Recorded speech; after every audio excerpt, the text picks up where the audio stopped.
What's up, guys? I'm the reason, and today we're gonna keep talking about math because math is also sneaky, you know. Have you wondered about this question?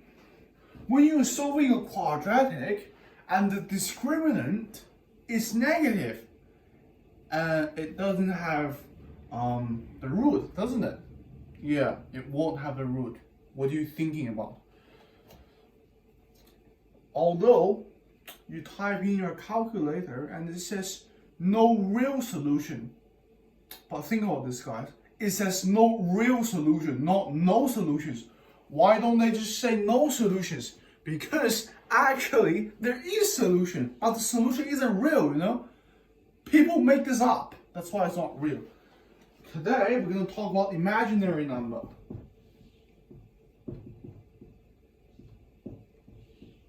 Yeah, guys, I'm not making this up. This is actually a thing. It's called imaginary number because you imagine it. That's why it's called imaginary number. It's not real, okay? It doesn't exist. Don't judge me. Judge the people who made this concept, okay? So what is imaginary number? It helps you to deal with a negative square root. Say you have a square root of -4. How would you figure it out? You can't, because it's not an actual number. There's impossible, in real numbers, it's impossible to have two numbers climbing up that gives you a negative number. It's just impossible, you know? But, guys, think about this.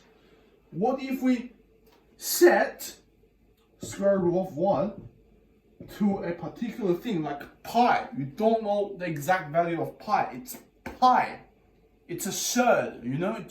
This is similar to pi. Well, not really, because pi is a real number, but that is not a real number. It's an imaginary number. Root 1 equals to I. Yeah, it's the letter I.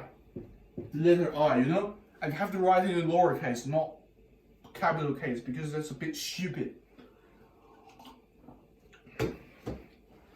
Now, after knowing what I is, we can solve this one. What is that equal to?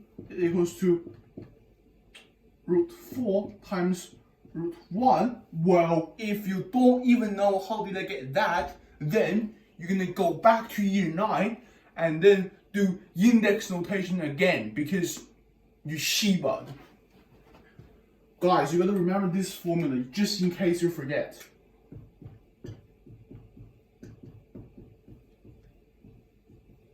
Yes, and then if we have 4 and root -1, root 4, a, b times the math gives you root of -4, which equals to 2i.